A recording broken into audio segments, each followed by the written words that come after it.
Hello, my name is David Sanderson, and I'm the Chief Administrator here at the Michigan School for the Deaf. We serve students from all over the state of Michigan.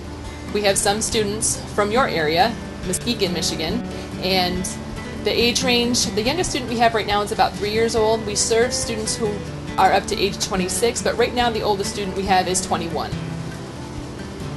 And we provide a wide range of services. We have elementary, middle school, high school students, and we have a special program for the emotionally impaired students. We have a special program called the SXI, which is for students who are deaf with other handicaps. So we try to serve all ranges of services and provide them for our students here at MSD. This school was established back in 1848 by a legislative act. It was opened in 1854. So we've been here for a very long time. As far as providing training for teachers, we do provide professional development for our teachers, and we try to invite teachers from other school districts to attend. And we provide different trainings for local school districts as well. If they're interested in learning about more about what we do here, they're welcome to come, and we provide that training for them as well. A lot of students come here, and first of all, we think they come for education. That's our main purpose. Reading and writing is number one. We do have a football team. We have basketball, volleyball, track. We have singing hands performances, drama performances. So they do really enjoy the after-school activities. But primarily, of course, they have to earn the privilege to be involved in those things by doing well in the classroom. We want them to learn to read and write and be literate, because that is the ticket to higher education and to a good paying job. So education comes first. That's our number one priority. We have a lot of specialized staff. We have speech therapy, physical therapy for students who have mobility problems, occupational therapy. We have social workers, counselors, I should say, that provide services for students who need help with life adjustments and problems that they're having. We have a wide range of services that we provide here. Out of 142 students, you may be surprised to know we have 142 employees as well. And the reason is of the specialized services that have to be provided.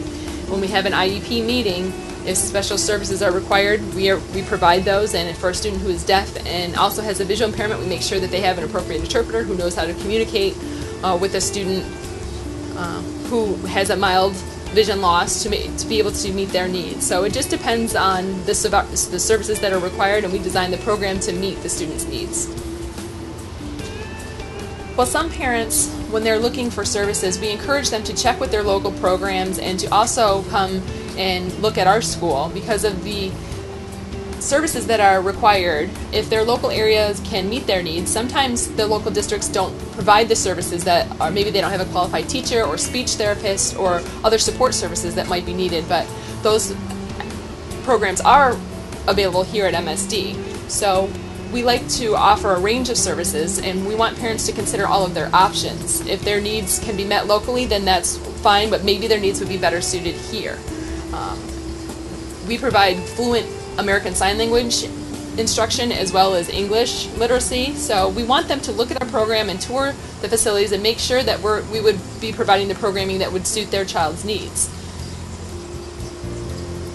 We have about 70 students who reside in the dorm of different age ranges. Like you said, the 3-year-old, we do have a 3 to 5 range. There's 6 to 12. We have various age groups in the dorm, and we make sure that we have house parents who are watchful and help them with their needs, and they're welcome to participate in any activities. They play outside, they go to watch our sporting events, they play just like anybody else on campus. Deaf people are very visual. Keep that in mind. You can see the message net, which is up on the wall up here, which is telling me the time, and it will give me messages. We have smart boards in some of the classrooms, which are very visual aids for students. We used to write on the chalkboard a lot for instruction, so the more visual cues that we have in the classroom, the more education that occurs. I'm not sure about the percentage of students who use speech well. We let them be individual and decide whether they want to primarily use sign language or speak. It really varies according to the individual. We want them to be comfortable in their approach. When they are with their families, sometimes they may choose to speak. When they go to the deaf community, they may choose to sign. It's really up to the individual. We want them to be comfortable with the mode that they choose. I had a lot of training growing up. I had a lot of motivation to learn speech. As a person, I'm proud to be as a deaf person who signs well with my peers, and when I'm with hearing people, I'm also proud that I can communicate that way. So I make contact with other people just like other deaf children do. Most students here, their primary label is deaf. We do have some students with some visual problems.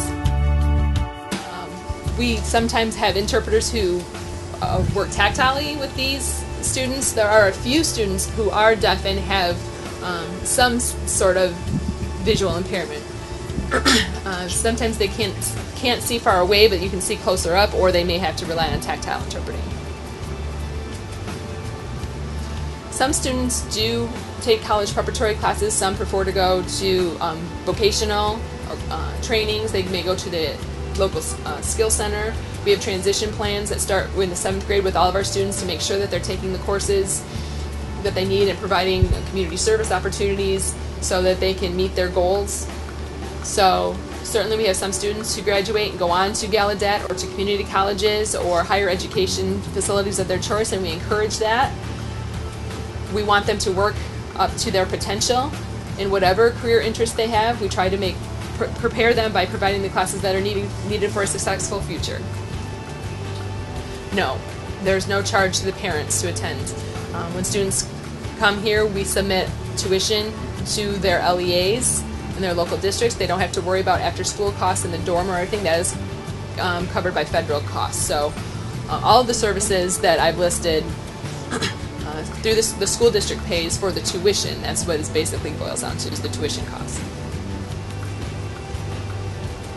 We have a lot of organizations who give money during our banquets or graduation time at the end of the year. We give a lot of money. We have awards, scholarship money, so they are able to use that money to go on to higher education, and it surprises me actually that some of them are giving $500 to $1,000 to really give them a good start as they enter their college careers. Michigan Rehab Services is available, so if they wanted to go on to higher education, we make sure that they are hooked up with that agency so they get the financial support that they need and are able to go on to college. Well, I graduated from Gallaudet in 1977. The world's only liberal arts college for the deaf, and it was one of the best probably the best 4 years of my life. I met my wife there, who was from Michigan, and she managed to convince me to move here. My background is I was studying economics to work for the Department of Congress in Washington, D.C. for a while, but then I decided I wanted to do something that served children, so I went from vocational rehab to social work, and now I'm here as the chief administrator. And I also worked as a social worker here a while back too. Looking back, I think it's very important. I think Gallaudet and MSU, which is where I got my master's degree, my family, my 3 daughters, my wife, all graduated from MSU, so we're very loyal Spartans. Remember, as I told you earlier, I come from a family of people with hearing loss. My father's hard of hearing, my brother, my uncles, my aunts, so they had no sympathy. I wasn't allowed to use my hearing loss as an excuse not to do well in school. If I didn't understand the teacher, it was my responsibility to clarify. If I was going to succeed, my father always said, the world isn't going to wait for you. It's up to you to succeed. Get out there. You've got a brain. You may not have ears, but you've got a brain. Use it. So going to school, if I wanted to earn the privilege of getting a car, I had to show my parents that I had good grades. They weren't going to accept any excuses about a hearing loss. A lot of families that I've worked with say, oh, well, they're not doing well in school. I have such pity for them. Well, I don't sympathize with this. This is how you have to do well in school. You have to do that. And the expectations are high and the attitude is high, then you will achieve. And we expect all of our students here in the school to do well. Hearing loss is not an excuse to prosper in school. We raised our 3 daughters. They were all born hearing, and just like everybody else raises their kids. We were involved in their Girl Scouting programs when they were very young. We went to their school dances. We went to parent-teacher conferences. They grew up in a bicultural, bilingual world. Sign language was their first language, and by the time they went into daycare, they started picking up speech and English from the other kids and staff. When they went to school, they were evaluated for their speech, and they said that they were up to the levels of a regular hearing person, so they're wonderful. They can function in the hearing world, they can function in the deaf world, and because of their experiences, 2 of them are aiming to become social workers in the deaf population, and another one wants to be an audiologist. So all 3 have shown an interest in working with the deaf population.